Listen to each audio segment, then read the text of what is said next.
அனைவருக்கும் வணக்கம். கடகராசினியர்கள், நீங்கள் உலகில் எந்த மூலையில் இருந்தாலும் நாளை இதை செய்ய தவறாதீர்கள். அந்த வகையில் கடகராசினியர்களான நீங்கள் இந்த நாளை என்ன செய்ய வேண்டும், இன்றைய நாள் என்ன நாள், இன்றைய நாளில் நீங்கள் என்ன செய்ய வேண்டும், என்ன செய்யக்கூடாது, என்ன செய்தால் என்ன மாதிரியான நன்மைகள் எல்லாம் உங்களுடைய வாழ்வில் ஏற்படும் என்பது குறித்தான முழுமையான பதிவு தான் இந்த வீடியோல விரிவா பார்க்க போகிறோம். அந்த வகையில் இன்றைய நாளை பொறுத்த வரைக்கும் உலகெங்கிலும் சித்ரா பௌர்ணமி திருநாள் மிக விமர்சையாக கொண்டாடப்பட இருக்குங்க. அந்த வகையில் இந்த சித்ரா பௌர்ணமி திருநாளின் சிறப்புகளை பற்றி தெரிந்து கொள்வோம் போகிறோம். அந்த வகையில் நாளை சித்ரா பௌர்ணமி விழா உலகெங்கிலும் மிக விமர்சையாக கொண்டாடப்பட இருக்கு. இந்த சித்ரா பௌர்ணமியை பொறுத்த வரைக்கும் ராஜ கிரகங்களாக விளங்கும் சூரியன் உச்சம் பெற்றும் சந்திரன் முழுமையடைந்தும் திகழும் இந்த சித்திரை மாதம். அந்த மாதத்தில் வரும் பௌர்ணமிக்கு நமது முன்னோர்கள் முக்கியத்துவம் கொடுத்து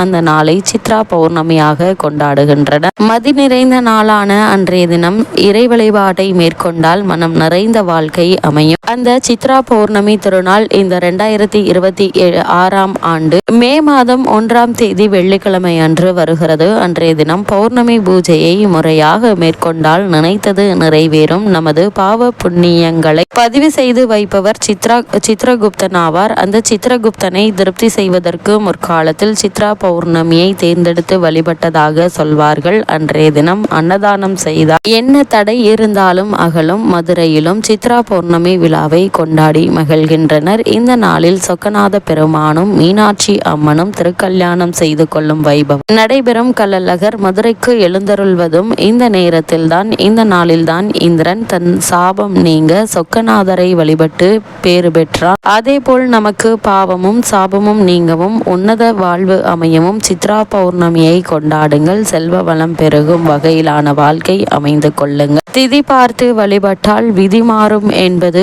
பழமொழி. விதியை வெல்லும் ஆற்றல் யோகமான திதிகளில் செய்யும் வழிபாட்டிற்கு உண்டு. அந்த வகையில் அமாவாசை திதியும் பௌர்ணமி திதியும் நமது பாவ புண்ணியங்களை பதிவு செய்து வைப்பவர் சித்ரகுப்தன் ஆவார். அந்த சித்ரகுப்தனை திருப்தி செய்வதற்கு முற்காலத்தில் சித்ரா பௌர்ணமியை தேர்ந்தெடுத்து வழிபட்டதாக சொல்வார்கள். அதேபோல் அன்றைய தினம் அன்னதானம் செய்தால் என்ன தடை இருந்தாலும் அகலும். மதுரையிலும் சித்ரா பௌர்ணமி விழாவை கொண்டாடி மகிழ்கின்றனர். இந்த நாளில் சொக்கநாத பெருமானும் மீனாட்சி அம்மனும் திருக்கல்யாணம் செய்து கொள்ளும் வைபவம் நடைபெறும். கள்ளழகர் மதுரைக்கு எழுந்தருள்வதும் இந்த நேரத்தில்தான். இந்த நாளில்தான் இந்திரன் தன் சாபம் நீங்க சொக்கநாதரை வழிபட்டு பேறு பெற்றார். அதே போல் நமக்கும் பாவமும் சாபமும் நீங்கவும் உன்னத வாழ்வு அமையவும் சித்ரா பௌர்ணமியை கொண்டாடுங்கள். செல்வ வளம் பெருகும் வகையிலான வாழ்வை அமைத்துக் கொள்ளுங்கள். திதி பார்த்து வழிபட்டால் விதி மாறும் என்பது பழமொழி. விதியை வெல்லும் ஆற்றல் யோகமான திதிகளில் செய்யும் வழிபாட்டிற்கு உண்டு. அந்த வகையில் அமாவாசை திதியும் பௌர்ணமி திதியும் முக்கியமானவை. ஒன்று நிலவு நிறைந்த நாள், ஒன்று நிலவு மறைந்த நாள்.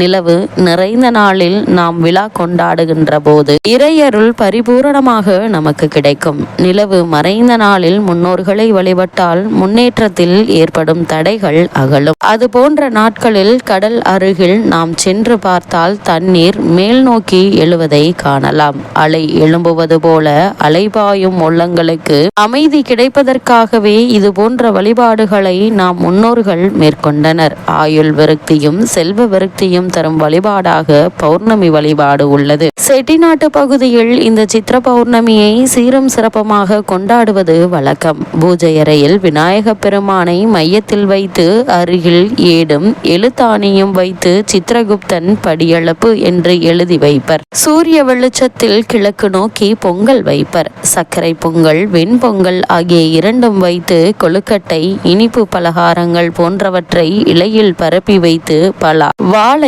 மாம்பழம் முழு நொங்கு இளநீர் போன்றவற்றையும் சித்ரகுப்தனுக்கு படைக்க வேண்டும். வெண்கல சட்டியில் மண்ணுடன் தண்ணீர் வைத்து அதன் மேல் ஒரு செம்பும் வைத்து அதில் 3/4 அளவிற்கு தண்ணீர் நிரப்பி மாங்குழலை தேங்காய் வைத்து வழிபட வேண்டும். கோலமிட்டு குத்துவிளக்கு ஏற்றி கரகமாக வைத்து வழிபடும் போது நான் மழையளவு செய்த பாவத்தை கடுகளவாக குறைத்து எழுது என்று, கடுகளவு செய்த புண்ணியத்தை மலையளவாக உயர்த்தி எழுது என்றும் சொல்லி கும்பிட வேண்டும்.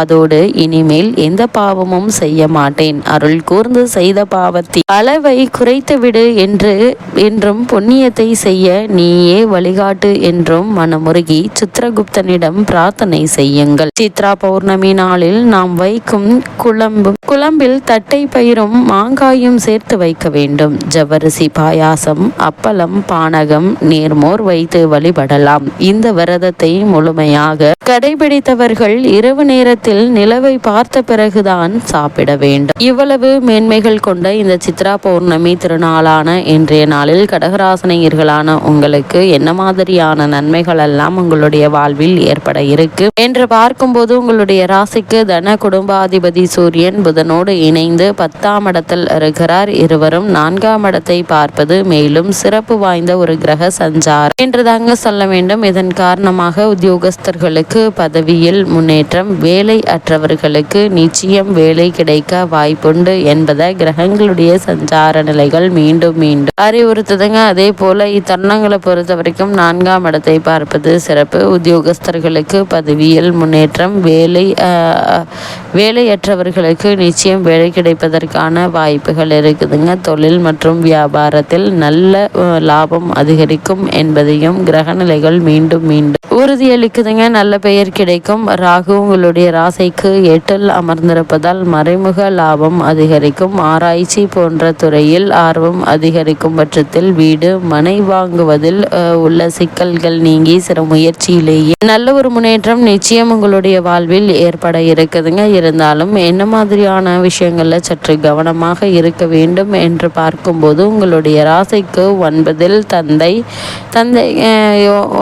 சனி இருப்பதால் தந்தையோடு கருத்து வேறுபாடு ஏற்படுவதற்கான வாய்ப்புகள் இருக்கு. கூடுமான வரைக்கும் அவருடன் ஒருவருக்கொருவர் விட்டு கொடுத்து அனுசரித்து நடந்து கொள்வது தேவையில்லாத வீண் பிரச்சனைகள் ஏற்படாமல் இருக்க உறுதுணையாக இருக்குங்க. அதே போல இத்தருணங்களை பொறுத்த வரைக்கும் உடல் நலத்திலையும் அதிக கவனம் செலுத்துங்க. சிறு உடல் உபாதை என்றாலும் கூட உடனே மருத்துவரிடம் அணுகி அதற்கான சிகிச்சை பெறுவது மிக மிக அவசியம் என்பதையும் கிரகநிலைகள் உறுதியளிக்குதுங்க. அதே போல் கொட்டி தீர்க்க கேது இருப்பதால் மனதில் உள்ளவற்றை எல்லாம் கொட்டி தீர்க்க வேண்டாங்க. வேலை அழுத்தம் அதிகரிக்கும். குடும்பத்தோடு வேலையும் இணைந்து பிரச்சனையும் தருங்க. சிரமம் அதிகரிக்கும். மருத்துவ செலவுகள் அதிகரிப்பதற்கான வாய்ப்புகள் இருக்கு. அதே போல் மேலதிகாரிகளுடன் கருத்து வேற்றுமை அமைதியை தருங்க. இருந்தாலும் கூட அதிக கவனத்தோடு எச்சரிக்கையோடு இருப்பது அவசியம் என்பதை கிரகநிலைகள் உறுதியளிக்குது. அந்த வகையில் கடகராசினியர்களுக்கு இந்த சித்ரா பௌர்ணமியான இன்றைய நாளில் கிரகநிலைகளின் ரீதியாக கூறப்படும் பரிகாரம் என்ன என்று பார்க்கும்போது, பசுவிற்கு பச்சை பயிறு வழங்குவது, அம்மன் வழிபாடை மேற்கொள்வது ஆகியவை எண்ணற்ற நன்மைகளை ஏற்படுத்தும்.